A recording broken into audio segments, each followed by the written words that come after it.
esta clase. Un grupo de protozoarios con ciclos biológicos mucho más complejos de los que hemos visto hasta ahora, ¿sí? De hecho, hace un año nosotros hablábamos en una clase magistral de todos estos, pero ahora tenemos dos clases magistrales porque vemos que no hablamos de un solo parásito, hablamos de un grupo de parásitos y tienen ciclos biológicos más complejos, ¿sí? Y por otro lado, además, provocan diferentes enfermedades, ¿sí? Entonces, vamos a hablar hoy de Cryptosporidium y otros coccidios intestinales. Vamos a dejar a UNITA para la siguiente clase a un género, ¿sí? Porque no quiero confundirlos mucho. Y el siguiente martes nos toca hablar de Cryptosporidiosis y las otras coccidiasis, ¿no? Entonces, vamos a empezar hoy por la parte de morfología y ciclos biológicos, ¿sí? Entonces, fíjense, ¿les recuerdan ustedes que en el reino protista al que pertenecen los protozoarios, ¿no? Está el subreino proto, que hay 4 filums que son de importancia médica porque albergan especies que pueden infectar al hombre.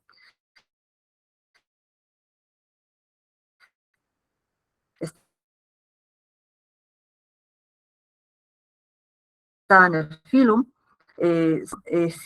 académicos de tiempo casi no hablamos, pero yo creo que en unos años también vamos a empezar a hablar más de ellos porque cada vez son más importantes, así como estos, ¿no? Hace años hablábamos muy poco y hoy cada vez vemos que son más importantes. Dentro del filum Sarcomastigófora están las amebas y los flagelados, que ya los hemos visto, ya los han visto en clases magistrales, van a ver, nos falta todavía un par de parásitos de hablar en este rote, ¿sí? Y dentro del filum, perdón, ¿alguien quiere preguntar algo? Están levantando la mano. Si quieren preguntar algo, como yo no tengo coanfitrión, pues no veo, no los puedo ver a ustedes, ¿sí? Entonces, simplemente levantan la mano y me dicen doctora y hablan nomás, ¿sí? Prenden su micrófono, está habilitado para todos. Bien, entonces dentro del filum Sarcomastigófora están las amebas y los flagelados. Dentro del filum Ciliófora están los ciliados, ¿no? Una característica de estos protozoarios era que, yo les había dicho esta mañana a mis alumnos, que flagelados, amebas y ciliados hay especies parásitas y hay especies no parásitas. Sin embargo, en el filum, voy a poner mi puntero, en el filum apicomplexa, ¿sí? En el filum apicomplexa, ¿no? Donde pertenecen los coccidios de los que vamos a hablar hoy, ¿no? En este filum, todos los organismos que componen este filum son parásitos. Y esto ya lo hemos estudiado en algún momento, lo hemos estudiado cuando hemos hablado de generalidades de protozoarios, y lo hemos estudiado antes cuando hemos hablado de generalidades de parasitología. Y esto ustedes ya lo saben, ¿no? Los protozoarios del filum apicomplexa, todos los que componen este filum son parásitos porque tienen una necesidad, tienen la necesidad de parasitar una célula. Y por lo tanto, la célula la van a encontrar solo en el hospedador. Por eso son parásitos, necesitan del hospedador sí o sí, ¿sí? Esa es una característica de los protozoarios del filum apicomplexa. No habrá ninguno que tenga, que sea exclusivamente de vida libre, ¿sí? Otra característica del filum apicomplexa es, ¿no? ¿De dónde viene su nombre? Api, del complejo apical, ¿sí? Tienen un complejo apical que está constituido, lo vamos a ver enseguida en unas imágenes, con conoides, roftres y micronemas, pero que lo que necesito que ustedes entiendan es que este complejo apical es útil para el parásito para la adherencia a las células. Si estamos diciendo que ellos necesitan una célula para su desarrollo, entonces, ¿cómo se introducen en la célula? Gracias al complejo apical. Entonces, se adhieren a la célula con el complejo apical e invaden la célula con el complejo apical. Por eso es un complejo, porque está constituido por varias estructuras. Y esto es clave para el parásito, porque sin este complejo, que está constituido por muchas proteínas, no podría adherirse ni invadir la célula. Además, este complejo apical tiene receptores de membrana a nivel celular.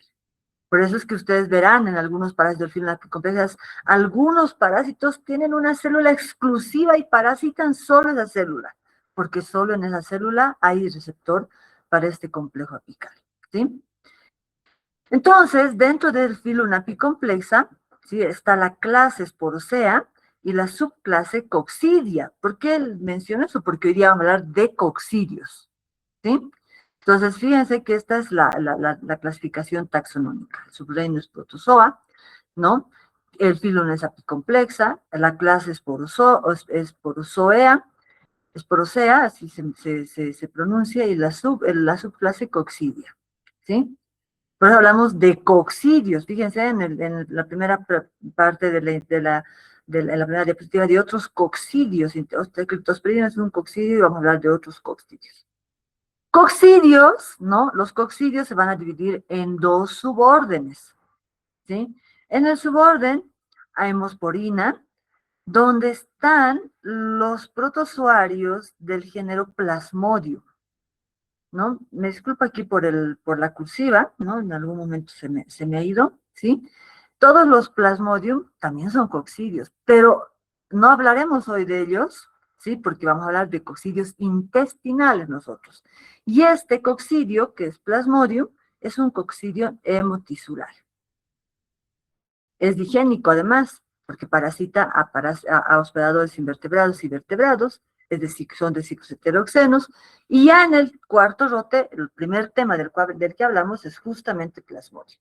Hasta aquí, hoy hablamos de ellos hasta aquí, ¿sí?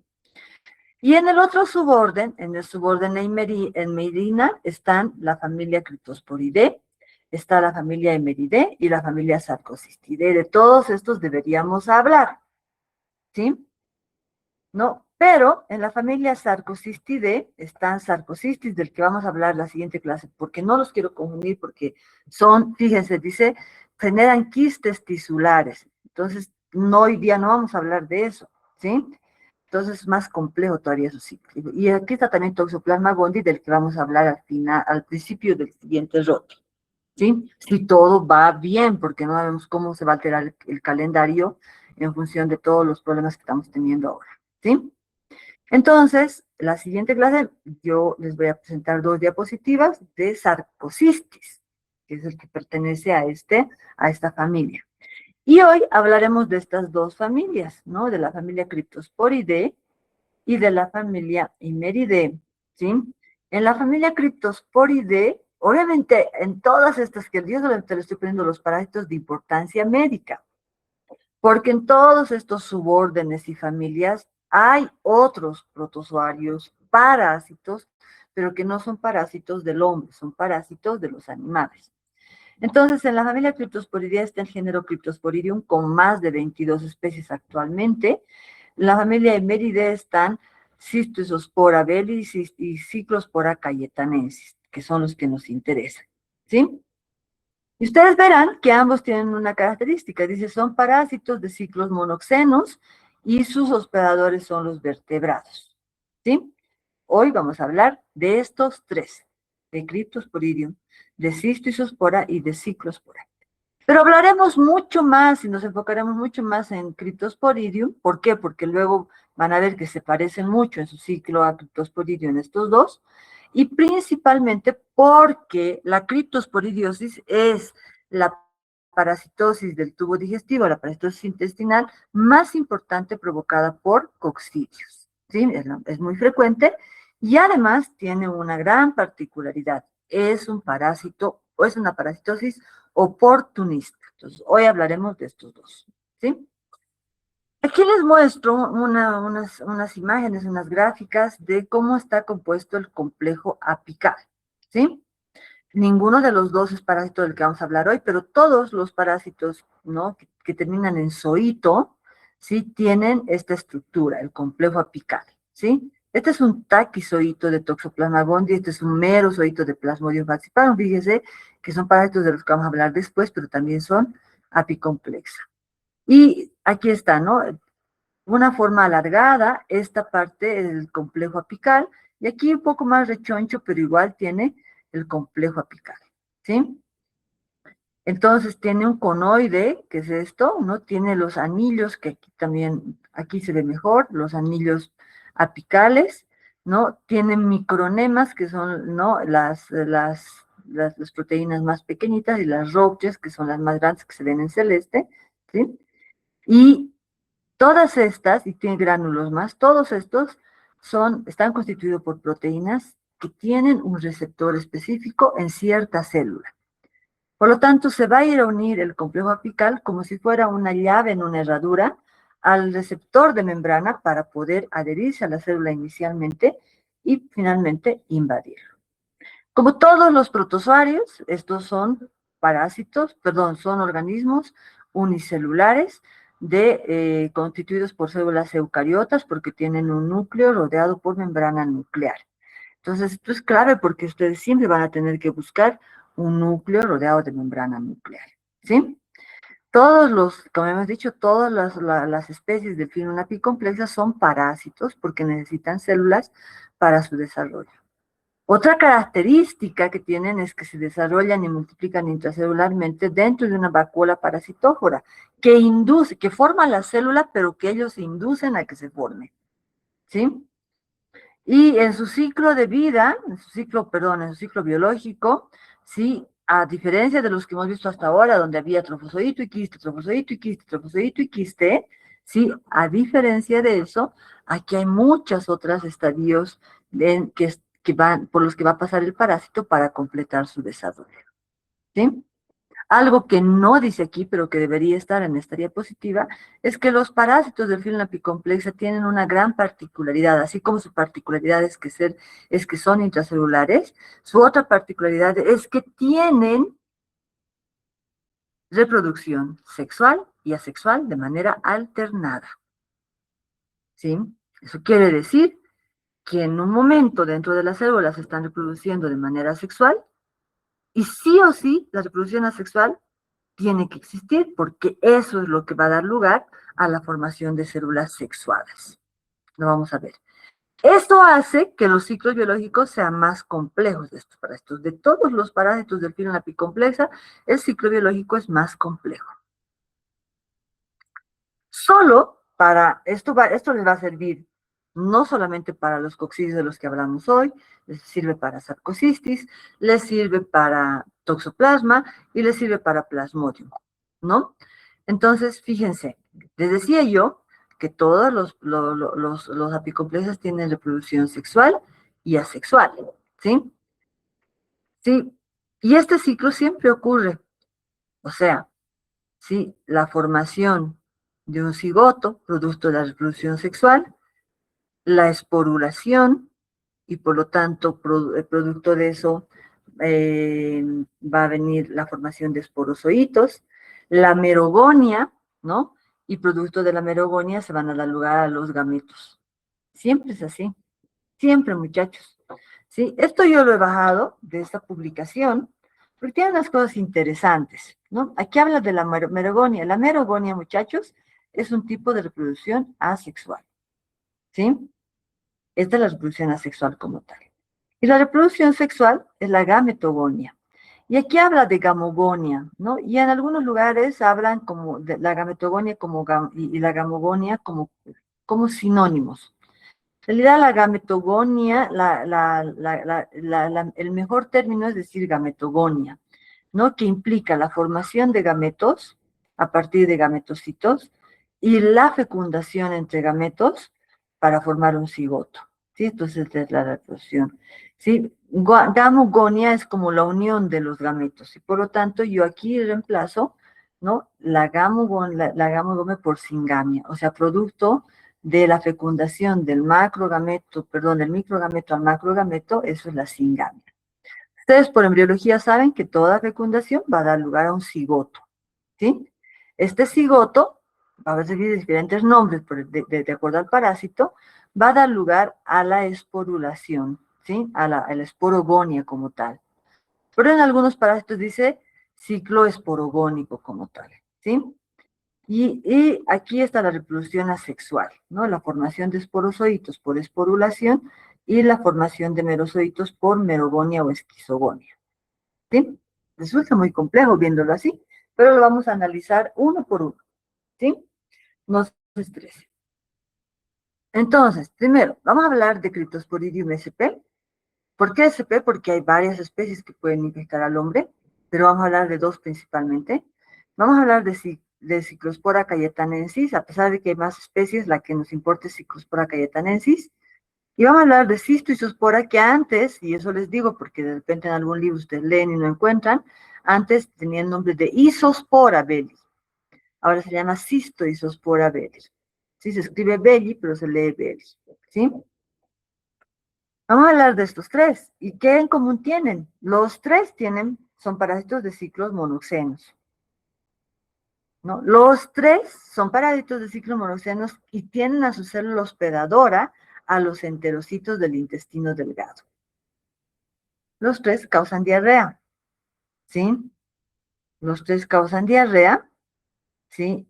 Aguda en niños, diarrea crónica en inmunocomprometidos y diarrea del viajero. Estas son causas de diarrea, ¿sí? Cryptosporidium tiene algunas particularidades. Una de ellas es que es zoonótica.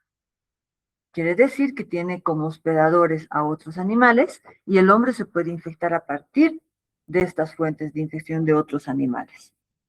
Y además, la criptosporidiosis es una parasitosis oportunista. Cryptosporidium, parvum y hominis, que son los que infectan al hombre, son parásitos oportunistas y por lo tanto son causa de enfermedad en personas inmunodeprimidas o inmunocomprometidas como personas con SIDA, ¿sí? Y es muy importante esta parasitosis en personas con SIDA porque es causa de muerte en estas personas. Es increíble cómo una persona inmunocompetente puede tener infección por Cryptosporidium y no tener absolutamente nada, y cómo una persona con SIDA puede tener criptosporidiosis y puede llegar a morirse deshidratado, lo que no debería pasar en la actualidad. ¿Sí? Entonces vamos a hablar de eso también. Y como el hospedador es el humano, ¿sí? Y bueno, varios animales en el caso de Cryptosporidium, y las formas parasitarias salen con las heces, entonces la transmisión ocurre por contaminación fecal, del agua, alimentos contaminados, y la forma infectante son los ooquistes esporulados, no pueden olvidar aquí. ¿Sí? Voy a llegar esto al final, no sé por qué se ha quedado esta diapositiva aquí, tengo que verla al final. ¿Qué es la criptosporidiosis? Que hemos dicho que es la más importante. ¿Es la infección o enfermedad? Fíjense que yo estoy resaltando esto, infección o enfermedad, porque en algunas personas no llega a ser una enfermedad, no llega a manifestarse clínicamente, y es causada por protozoarios del género Cryptosporidium. El síntoma principal de esta infección es la diarrea acuosa. Hasta el momento hemos visto, por ejemplo, diarrea causada por tricoris, diarrea causada por las amebas, y habíamos hablado de que las diarreas eran pastosas.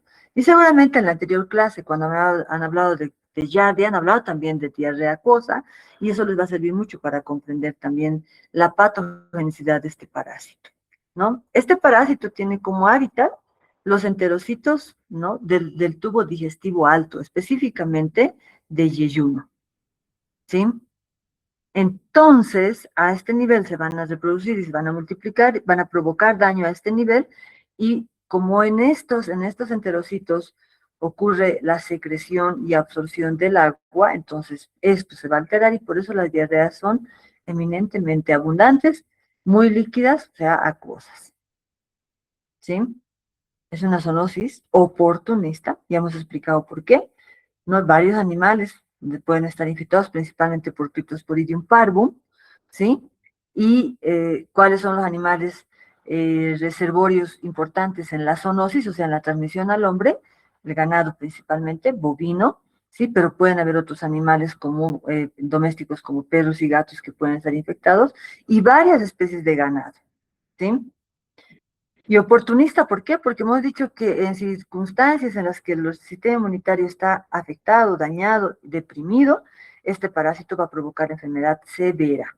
En cambio, en personas inmunocompetentes, el sistema inmunitario va a limitar y por lo tanto la infección se va a autolimitar en estas personas, pudiendo provocar sí diarrea, pero esta se va a autolimitar. Y en otras ni siquiera eso provocará. Como dice aquí, algunas personas infectadas por Cryptosporidium pueden nunca estar enfermas, pueden nunca manifestar signos de sintomatología. Que es importante es que al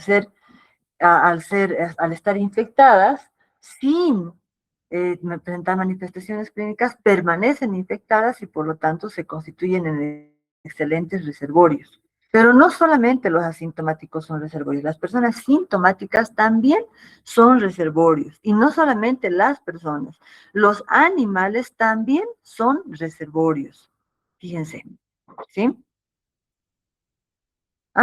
Fue este doctor, Ernest Teiser, quien descubre, ni siquiera es Cryptosporidium parvus, el que descubre Cryptosporidium muris, que es una especie principalmente del ganado, ¿no? La describe en 1907, pero recién hasta 1970, si no me equivoco, o sea, varias décadas después es que realmente le damos más importancia a esta parasitosis, ¿sí?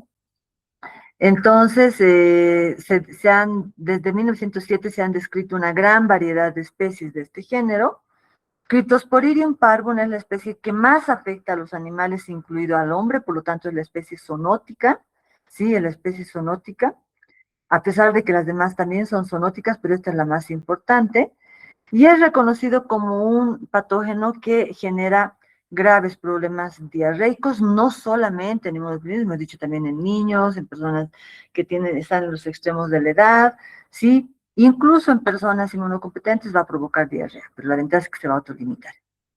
Las dos especies de Cryptosporidium, o sea, Cryptosporidium parvum y Cryptosporidium hominis, se consideran agentes importantes en la presentación de la enfermedad humana, tanto en individuos inmunodeprimidos como en individuos inmunocompetentes. Recuérdenlo, no solamente los inmunodeprimidos.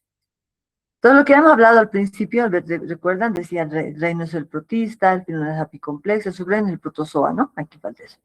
La clase es esporozoacida, la subclase es coccidia, esta es la que nos interesa, ¿no? Y aquí están las familias, Cryptosporidae, ahí está Cryptosporidium, y las dos especies que nos interesan, Cryptosporidium parvum y Cryptosporidium hominis. Sin embargo, fíjense, actualmente se conocen cerca de 22 especies, creo que son más, este dato creo que está desactualizado, ¿sí? Pero hay que revisar bien las últimas descripciones, pero de estas 22 jóvenes, fíjense, 2, 4, 6, 8, 9, pueden infectar al hombre, ¿sí? ¿Cuáles son actrices anfitriones? Porque así es, es una publicación en inglés, ¿sí? Los hospedadores, en todo caso, aquí serían mamíferos y humanos, en Cryptosporidium parvum, ¿no? Es la principal especie que es zoonótica, o sea, que se transmite de animales al humano, ¿sí? Y luego está Cryptosporidium hominis, que también infecta al humano, predominantemente se encuentra en humanos, aunque se ha encontrado en otros animales, es predominantemente de infección humana. Por eso se llama hominis. Luego está Cryptosporidium muris, que ha sido el primer descubierto. Muris, perdón, les he dicho creo que ganado, que no ha descrito en el ganado, ha descrito en roedores, ¿sí? En roedores, ¿sí? Animales de granja y también en humanos está presente, ¿sí? Muris viene justamente, su hospedador principal son los roedores. Y así hay varios, fíjense, ¿no? Obviamente, Gafelis, por ejemplo, de gatos y humanos, ¿sí? eh, Canis de perros y humanos, ¿sí? Pero fíjense que aquí dice mamíferos, o sea, aquí hay varias especies, ganado bovino, los equinos, los perros pueden estar infectados por Cryptosporidium parvum, ¿sí? Y algunas especies parasitan a aves, ¿sí? Bien. Hemos dicho que la reproducción es sexual y asexual, la sexual es por gametogonia, la sexual es por esquizogonia o merogonia, en este caso se habla más de merogonia, o sea, así se lo describe más en los libros, ¿sí? Vamos a manejar ese término, y realiza esporulación. Pero hay algo muy importante, por eso es que ustedes me dirán, pero dice esporogónico, ¿sí? Ese ciclo esporogónico es justamente el hecho de que el cigoto que se forma producto de la gametogonia es que va a dar lugar a la esporulación en el interior. Por eso se habla de esporogonia, ¿sí? Pero la reproducción de tipo asexual es la esporulación, ¿sí? El tipo de ciclo biológico es monoceno y la forma infectante es el ooquiste maduro. Vamos a ver el ciclo biológico, ¿sí? Y esto va a ocurrir, este ciclo biológico ocurre con todas las especies, que son zoonóticas, obviamente, porque aquí está el hombre, ¿no? Pero este es habla de Cryptosporidium parvum, porque pues, aquí está su principal reservorio, que es el ganado bovino, ¿sí? Y el hombre, obviamente, ¿sí? Es un ciclo monoxeno, fíjense, donde obviamente el hombre puede ser el hospedador habitual y las vacas también. No hay hospedador definitivo y no hospedador intermediario, porque este no tiene ciclo heteroxeno. Puede parasitar a muchas especies de animales, pero no tiene ciclo heteroxeno. Es un ciclo monoxeno, ¿no? Y la infección ocurre principalmente por la ingesta de agua contaminada con ooquistes maduros. O quistes, no estoy diciendo quistes, o quistes, ¿sí? Los parásitos obviamente llegan, los ooquistes obviamente llegan al agua por contaminación fecal, no humana, claramente, pero también la de los animales, y esa es la principal fuente que contamina el medio ambiente, porque en lugares donde el fecalismo humano ha sido erradicado, los animales juegan un rol muy importante, ¿sí? De hecho, en la siguiente clase les voy a hablar un poco de un brote que ha habido en Estados Unidos, a partir del cual se han hecho varios estudios en pacientes inmunodeprimidos, ¿sí? Y donde las principales fuentes de infección eran las fecas del ganado, ¿sí? Entonces, el ganado o el hombre van a contaminar el medio ambiente con sus ooquistes, y estos ya son maduros en Cryptosporidium. Ojo, ya son maduros. Por lo tanto, no tienen necesidad de desarrollar nada. Fíjense, esta es la forma que está en las heces y es la misma forma que ingresa a los pedazos. De esto ustedes deberían deducir una cosa clave. Si hay ooquistes maduros en las heces, ¿no? No tiene que desarrollar en el medio ambiente y esa es la forma infectante. Aquí puede haber autoinfección externa y hay. Por contaminación, por mecanismo ano-mano-boca, por contaminación oro-anal. ¿Sí? Entonces, este es el ciclo de transmisión. Parece sencillo, ¿no? De, ay, qué genial, oquiste y oquiste. Pero para que este oquiste termine volviendo a ser oquiste, tiene que pasar por un ciclo complejo. El parásito tiene que desarrollarse inicialmente, tiene que dar lugar a la reproducción asexual por merogonia, después a la reproducción sexual por gametogonia. Este cigoto producto de la gametogonia tiene que esporular en el interior otra vez de reproducción asexual. Es muy complejo.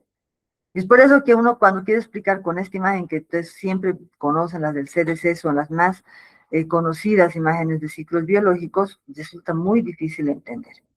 ¿Sí? ¿Por qué? Porque fíjense, ¿dónde está? ¿Dónde está el primero ya? El ooquiste, va a salir su esporozoito, va a entrar a la célula, va a formar merontes, uno, dos, estos van a formar. Muy difícil, lo vamos a explicar paso por paso. ¿Sí?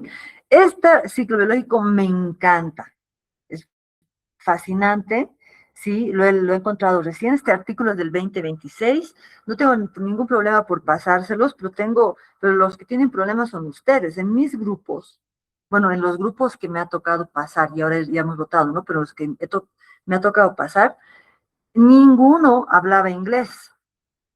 Ahora, yo no sé si porque no querían delatar si que les dé yo un artículo en inglés, pero ninguno hablaba inglés. Este artículo está en inglés, pero el que quiera, o sea, yo se lo voy a pasar a su compañera, ¿no? Para que se los pase. Maravilloso esta explicación, porque no solamente explica el ciclo biológico, sino explica blancos para tratamiento, blancos para manejo. Es hermoso. Pero sigue siendo complejo porque, fíjense, sí, es una secuencia de muchas cosas.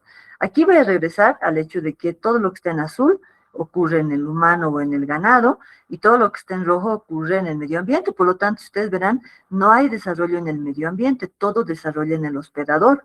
En el medio ambiente solamente los ooquistes hacen su paso por el agua o por los vegetales o por los alimentos para lograr infectar al hombre o a los animales, ¿sí? Por lo tanto, este es un parásito permanente, no tiene ninguna fase de desarrollo en el medio ambiente y no es un parásito temporal, es un parásito permanente, ¿sí? Y aquí está bonito, porque esto está bonito porque toda esta parte, lo que está en verde, es la reproducción asexual por merogonia, todo lo que está en celeste es la gametogonia, ¿sí? Sí, la gametogonia, la formación de los gametos y la fecundación, y todo lo que está así en rosadito, ¿sí? Es la esporulación, ¿sí? Y finalmente se forma un nuevo quiste esporular. Pero todo esto ocurre dentro del hospedador, todo, ¿sí? Entonces, y fíjense, aquí está macho, dice hembra, entonces quiere decir que está hablando de la reproducción sexual, ¿sí? Todo esto es reproducción sexual, ciclos sexuales. Pero se llama ciclo esporo, porque es esporulación, y gónico, porque hay formación de gametos. Aunque aquí vamos a hablar de merogonia, gametogonia y esporulación, ¿sí? Les voy a pasar este artículo, es hermoso, es del 2026, así que está recién salido del horno, ¿sí? Yo les voy a explicar cómo ocurre el ciclo, ¿sí? El hábitat específico de Cryptosporidium, y recuerden, o sea, nosotros somos muy, muy acuciosos con ese hábitat específico. El hábitat, efectivamente, es el yeyuno, pero no está en la luz del yeyuno, no está ni siquiera en cualquier parte del enterocito. El hábitat específico es el enterocito del intestino delgado, pero en el enterocito el parásito desarrolla en las microvellosidades. Por eso dicen este parásito es intracelular, porque desarrolla en el enterocito, pero es extracitoplasmático, porque no está en el citoplasma como tal, está contenido en una vacuola que les había dicho que la célula forma para el parásito, esa vacuola parasitófora está localizada en las microvellosidades del enterocito. Esto es muy importante al momento de entender la patogenia, que la vamos a hablar en la siguiente clase, porque vamos a describir qué cosas fundamentales del proceso de secreción y excreción que tienen como función los enterocitos ocurren en las microvellosidades, ¿sí? Y podrán entender por qué hay esta diarrea que les comentaba tan abundante y tan acuosa, ¿sí? Entonces, esta es una, como una, ¿no? Como un porte esta es una microvellosidad, y esta es otra, y aquí está en las microvellosidades conteniendo el parásito contenido en la vacuola parasitófora, ¿sí? Entonces, fíjense, este es el enterocito, ¿sí? Que aquí están dibujadas algunas de sus microvellosidades, ¿no? Y el, el parásito, me faltó una diapositiva, ¿sí? El parásito ingresa, como vamos a ver en esta, ¿sí? Toda la forma infectante, hemos dicho, el ooquiste maduro, que, ojo, ya se forma en el hospedador, pero como ha salido al medio ambiente, ha vuelto a ingresar a un hospedador a través del agua o los alimentos, ¿sí? Este ooquiste maduro tiene en su interior a los esporozoitos. Los esporozoitos, una vez que el ooquiste ha llegado al estómago, su membrana gruesa, muy resistente, se va a reblandecer y en el intestino delgado, en la primera porción, ya se van a liberar los esporozoitos. Cuando les hablaba yo del complejo apical, les decía que todo aquello que es zoito, taquizoito, esporozoito, merozoito, todo lo que es zoito va a tener el complejo apical. Entonces, el esporozoito, que es el que está en el ooquiste, tiene un complejo apical. Y ese complejo apical tiene proteínas que están en las róteas, no están en el anillo polar, que van a tener receptores de membrana en el enterocito. Y cuando llega al enterocito, como si fuera una llave y una cerradura, se van a unir fuertemente estas dos proteínas, y eso va a facilitar que el esporozoito invada la célula. Entonces, ¿no? A pesar de que los apicomplexos no tienen órganos de locomoción evidentes, se movilizan al interior de la célula gracias a su complejo apical. Una vez en el complejo apical, perdón, una vez en la célula, fíjense, este es un enterocito como que está medio partido, solamente se ven las microvellosidades, ¿no? Aquí está, ¿no? Una microvellosidad, aquí está otra, y aquí está en el interior el parásito, que ya después de haber sido esporozoito se convierte en un trofozoito. distiende las microvellosidades, ¿no? Se crece a expensas de la microvellosidad, ¿sí? Y en el interior empieza su reproducción asexual. Hemos dicho que es por merogonia, ¿sí? La merogonia es un tipo de reproducción asexual donde se van a formar varias células dentro de una misma, ¿sí? Y fíjense, aquí se empieza a formar una, dos, tres, cuatro, cinco, seis, siete, merozoitos, ¿sí? El que ha invadido la célula se llama esporozoito.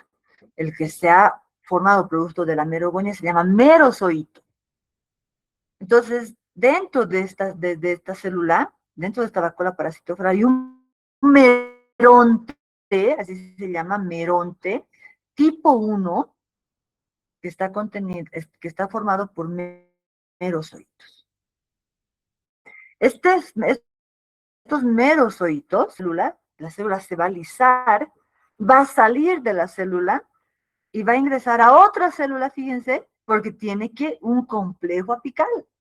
Aquí está, ¿no? Anillo polar, conoide, dioptrias, todos estos se adhieren a la célula y vuelven a invadir otra célula. O sea, los receptores de membrana de los esporozoitos y de los merozoitos están en el enterocito. ¿Sí? Este meronte tipo 1, que forma merozoitos, sí tiene la capacidad de invadir otras células y en esa nueva célula se puede volver a formar otro meronte tipo 1. Y esto puede ocurrir una y otra vez. Y eso garantiza, ¿no?, el aumento, inicialmente el aumento de la carga parasitaria, porque el parásito se está reproduciendo sexualmente y de manera exponencial. ¿Sí? Pero algunas de estos merozoitos que vienen del meronte tipo 1, que han invadido otra célula, van a volver a formar un meronte, pero ya meronte tipo 2, porque tiene una cualidad. Este meronte tipo 2, que contiene menor cantidad de merozoitos, hasta 4, como está en la imagen, ¿sí? Estos merozoitos del meronte tipo 2 se van a convertir posteriormente en gametocitos. ¿Sí? Estos no van a volver a iniciar otra vez la merogonia, pero el meronte tipo 1, los merozoitos del meronte tipo 1, sí. Sería genial para el hospedador que el esporozoito se convierta en meronte, el meronte genere merozoitos y los merozoitos generen otro meronte y este meronte directamente genere merozoitos que se van a volver gametocitos y nunca se recicle el ciclo en este momento, en este periodo. Pero el problema para el hospedador es que aquí el parásito, y el beneficio para el parásito es que aquí el parásito aprovecha que esta flecha es clave, muchachos. Una y otra vez se pueden formar merontes tipo 1 que van a ir infectando una y otra célula. ¿Por qué es importante esto? Porque son 8, pero luego son 16 y luego son 32 y luego son miles y miles de células infectadas con los merozoitos formando merontes. Entonces, con unas pocas células dañadas, obviamente no hay manifestaciones clínicas porque el daño es mínimo, pero con cientos y miles de células dañadas, ¿no? El daño es exponencial. ¿Sí?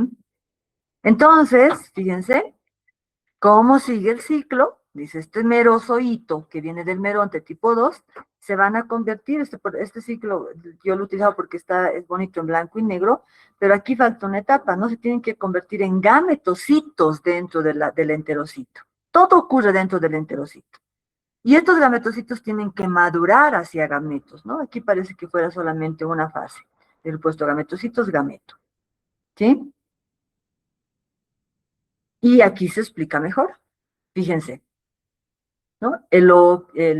Aquí está el ooquiste de pared, no, aquí está. El merozoito, que viene del meronte tipo 2. Algunos se van a convertir en microgametocitos, que son los gametocitos macho, y otros se van a convertir en macrogametocitos, que son los gametocitos hembra.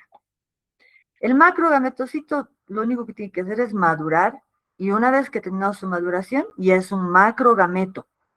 En cambio, los microgametocitos, para formarse y para volverse microgametos, o sea, escuchen, no estoy diciendo, no es lo mismo. Uno es microgametocito, es el precursor del gameto, y el otro es macrogametocito, ¿sí? Y ya cuando son gametos tienen la capacidad de fecundarse, ¿sí? Y los microgametos se forman producto de la exflagelación del microgameto. Entonces empieza a formarse se forman unos microgametos móviles, aquí salen, como si salieran flagelos. Y estos microgametos móviles, salen de la célula. Revienta la célula, se lisa la célula, salen de la célula y, ¿no? O sea, buscan, maravillosa es la biología, ¿verdad? Buscan células que están infectadas con macrogametos, o sea, con el gameto hembra o femenino, ¿sí? Y se introducen en la célula y están en la microvellosidad de este macrogameto y lo fecundan. Ustedes saben, y esto le llaman singamia, ¿verdad? Ustedes saben que todo el producto de la fecundación forma un cigoto. Entonces, este cigoto inicialmente es una célula redondeada, creo que aquí está mejor, ¿no? No, también, igual falta, ¿sí? Donde está bien es aquí, en la que ustedes van a ver, aquí, ¿sí? Fíjense, el microgameto exflagelando, ¿no? Y luego Tim busca, miren, va, es móvil y busca al macrogameto. Y se forma un cigoto, aquí está, una célula redondeada, ¿sí?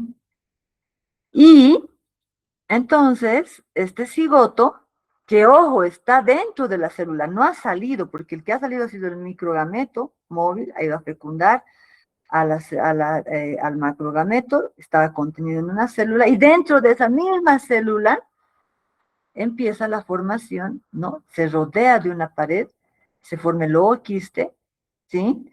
Y este ooquiste esporula dentro de la misma célula, ¿sí? El ooquiste esporula dentro de la misma célula. Entonces, una vez que ha completado su esporulación dentro de la misma célula, la célula se alisa y se libera el ooquiste, ¿sí? Pero hay una particularidad, y aquí lo vamos a ver, ¿sí? No, aquí está el ooquiste, ¿sí? Este ooquiste, que está formado ya, es esporulado, es un ooquiste maduro, ¿sí? Al salir de la célula, puede tener dos diferentes características. La gran mayoría, cerca del 80% de los ooquistes, tienen una pared gruesa, resistente, y está listo para salir al medio ambiente, resistir las condiciones adversas del medio ambiente y dar lugar a la transmisión, o sea, pasar a otro hospedador, ¿sí?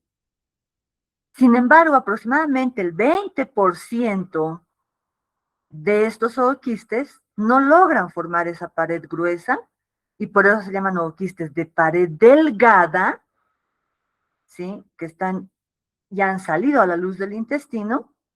¿Y qué puede ocurrir? Puede ocurrir que, bueno, en realidad ni siquiera qué puede ocurrir, ¿qué ocurre?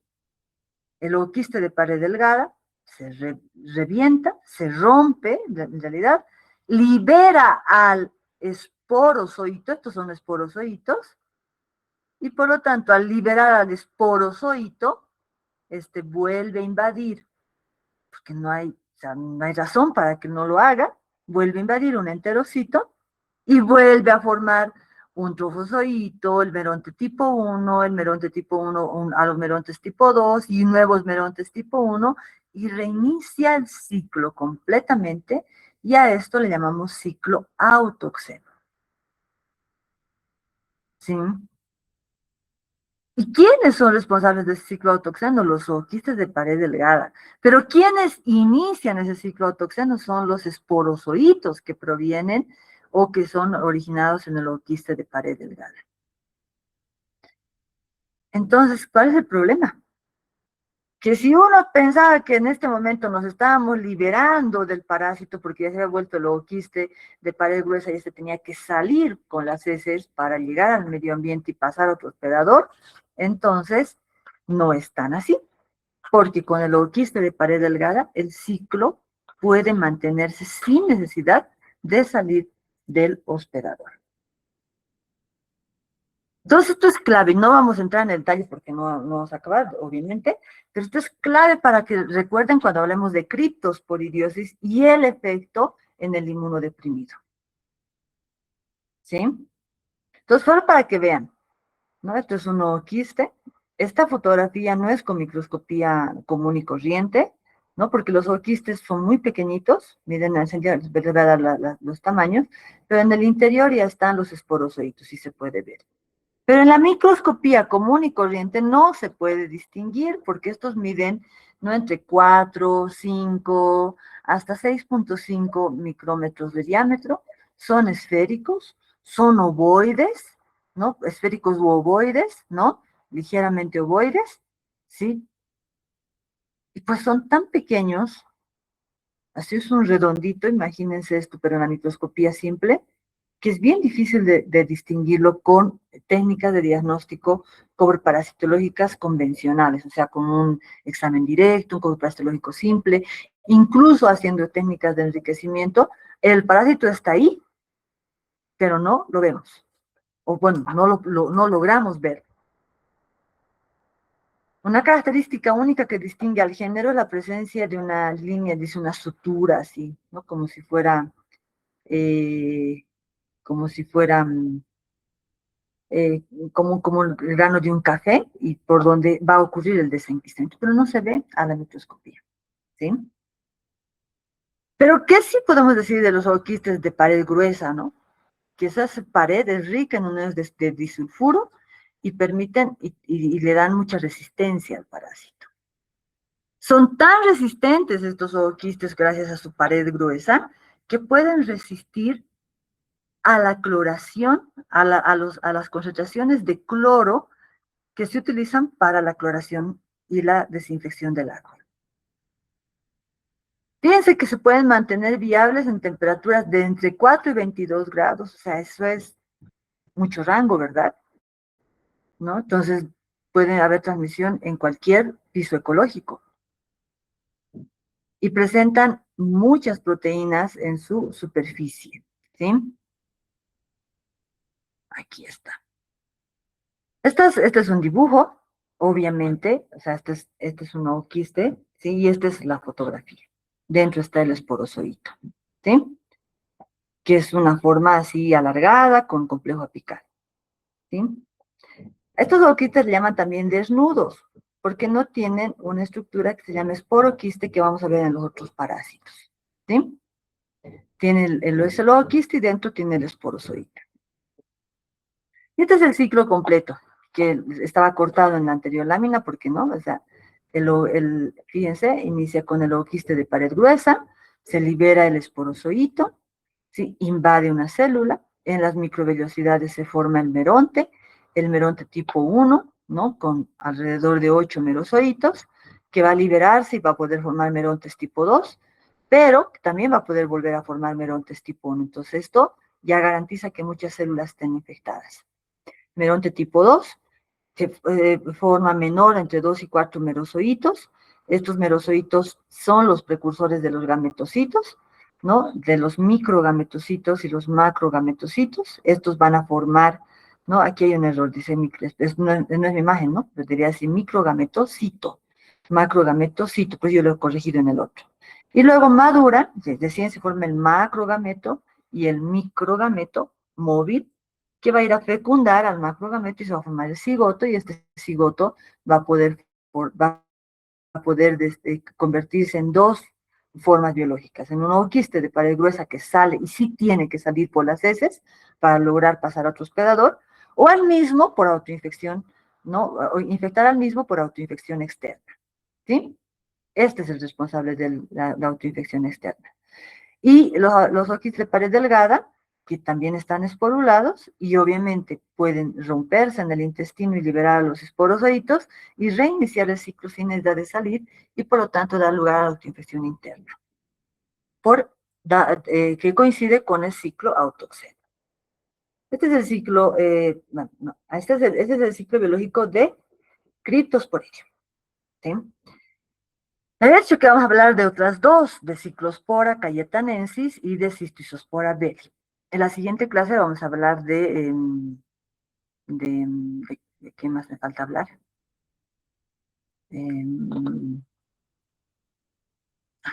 Enseguida me acuerdo, ¿sí? Cyclospora cayetanensis, ¿sí? Cyclospora cayetanensis también tiene un ciclo monoxeno, ¿sí? También tiene como hábitat los enterocitos del intestino delgado, principalmente Y1. El ciclo en el hospedador es muy similar, no igual, porque aquí viene la diferencia, ¿sí? Igual que en Cryptosporidium, la forma infectante son los ooquistes maduros, ¿sí? Estos ooquistes maduros van a llegar al intestino, se van a liberar a los esporozoitos, y estos esporozoitos van a infectar a las células, van a formar merontes tipo 1, y luego se van a formar merontes tipo 2, y luego se van a formar los gametocitos, y luego los gametos, y va a haber la fecundación, y se va a formar un cigoto, y este cigoto va a dar lugar al ooquiste. Pero aquí viene la diferencia. Si ustedes son acuciosos y ven, esto elimina el hombre en sus heces, este ooquiste. Y esta es la forma infectante. Este ooquiste es inmaduro, no están formados o desarrollados los esporozoitos, ¿sí? En cambio, si ustedes ven aquí, allá hay esporozoitos. Es un ooquiste con 4 esporozoitos. ¿Dónde ocurre la esporulación y la maduración del ooquiste? En el medio ambiente. Entonces, esto hace la gran diferencia. No puede haber autoinfección externa, mucho menos autoinfección interna, y no hay ciclo autoxeno. Entonces, aunque la merogonia garantiza que muchas células se puedan infectar, no ocurre esto. La autoinfección interna que también garantiza que muchas otras células se puedan infectar. ¿Sí? Este ciclo también es bonito, es del mismo CBC, pero está mejorado. ¿Sí? Dice, la persona infectada elimina en sus heces o quistes de Cyclospora cayetanensis, pero no están esporulados, por lo tanto no son infecciosos, no son infectantes. ¿Sí? Los ooquistes inmaduros por lo general requieren menos de una semana y en condiciones de laboratorio se ha visto eso, ¿no? Para volverse infecciosos, o sea, para esporular. Pero estos ooquistes, ¿no? Forman inicialmente, aquí está, ¿no? En la primera imagen de la izquierda se muestra un ooquiste no esporulado, es lo que elimina al hombre en sus heces. Luego se forma el ooquiste en su interior, forma dos esporoquistes, ¿sí? Con un citoplasma. Dice, luego en el proceso de esporulación se forman dos esporoquistes, ¿sí? Inmaduros, todavía no contienen nada. Después se forman dentro de los esporoquistes, se forman recién los esporozoitos. Pues les decía, en el caso de los ooquistes de Cryptosporidium se llaman ooquistes desnudos porque no tienen esporoquistes, ¿sí? Y aquí se ve como un ooquiste se ha abierto, ¿sí? ¿No? Se abre, libera aquí un esporoquiste y aquí se queda otro. Y fíjense cómo luego se liberan los esporozoitos. Esto se hace en condiciones de laboratorio. Esta situación diferente hace pues que justamente las infecciones por Cyclospora cayetanensis que también provocan diarrea, lo vamos a ver en la siguiente clase, sean pues menos agresivas que Cryptosporidium, ¿sí? Y aquí está Cystisospora, ¿no? Cystisospora belli, que les había dicho que antes tenía el nombre de Isospora belli, ahora se llama Cystisospora belli, y fíjense que es bien parecido al anterior, ¿sí? La forma infectante lo quiste maduro, libera los esporozoitos, invaden los enterocitos forman merontes de diferentes tipos, uno y dos, y luego los merozoitos que con carga sexual van a formar los gametocitos, se forma un cigoto, ¿no? Y este cigoto se convierte en ooquiste, pero es inmaduro.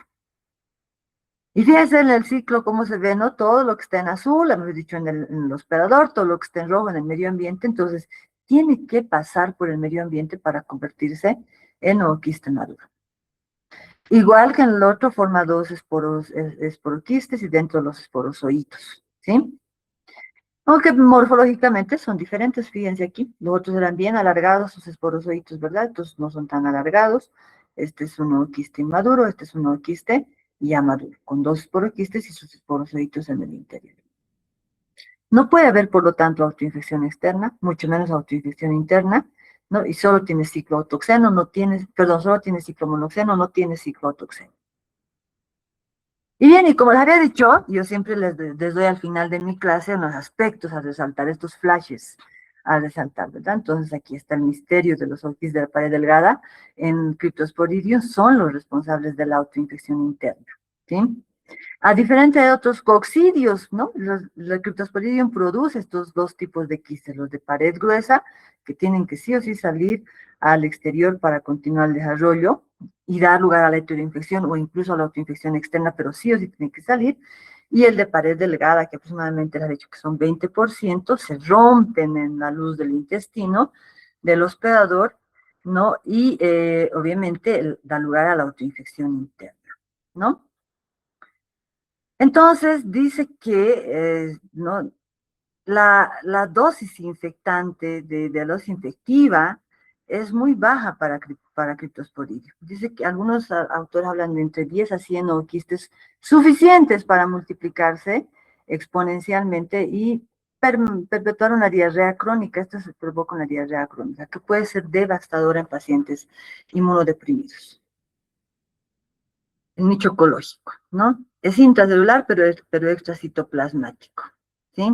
Este es un detalle muy interesante, ¿no? Y es hermoso ver, ¿no? Las microfotografías de cómo pueden deformarse las microvellosidades. Cuando el esporozoito infecta la célula epitelial, eh, induce a la polimerización de la actina en el hospedador para formar la vacuola parasitófera. El parásito queda protegido en esta membrana de la célula hospedadora, pero separado del citoplasma por una estructura llamada, que es la vacuola parasitófera,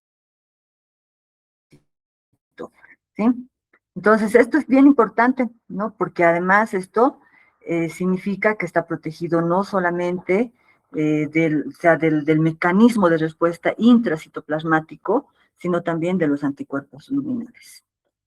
Y finalmente, lo que se ha dicho, ¿no? La ineficacia de la cloración que impide y su impacto en la salud pública, ¿no? Porque el parásito, en su forma de oquiste de pared gruesa, puede resistir a las concentraciones de cloro que pueden utilizarse para el agua potable. Y fíjense que dice, no, el cloro en las piscinas o en el agua potable no mata el oquiste de Cryptosporidium. Entonces aquí tiene un impacto y su pared es tan resistente tan resistente a la oxidación que puede sobrevivir días en aguas altamente cloradas. Los brotes modernos de que les he dicho que les voy a hablar de la siguiente clase en países industrializados, desarrollados, ocurren por fallas en los sistemas de filtración física. ¿No? O sea, nos está haciendo en países industrializados hay, además de la cloración, hay una filtración física que utiliza arena y otro tipo de membranas eh, para desinfectar el agua. Utiliza luz ultravioleta, utiliza otro tipo de tratamiento como ozono para desinfectar el agua. En Bolivia, por lo menos en la gran mayoría de las plantas que potabilizan el agua, utilizan métodos exclusivamente químicos, o sea, cloro. Por eso en Bolivia no se puede tomar agua de la pila. ¿Sí? Y bien, muchachos, cualquier pregunta la vamos a responder ahora.